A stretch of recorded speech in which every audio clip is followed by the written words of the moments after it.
চন্দনের সুবাস ভরা দীঘল কাজল আখি যেন মেঘে কাজল দুধে আলতা বদন তোমার চন্দনের সুবাস ভরা দুটি দীঘল তোমার নরম দুটি ঠোঁটে ফোটে লাল পদ্ম ফুল যেন রেশমি সুতোর গোছা তোমার মাথা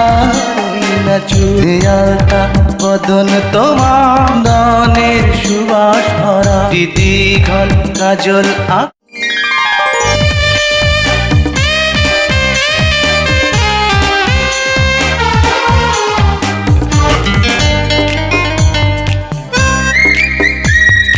তুমি ফেলবে যেথায় চরণ মাটি হবে ধন্য হয়ে আসবে উড়ে তোমার চরণ ছোঁয়ার জন্য তোমার হাসি দেখে ফুল ঈর্ষা যাতে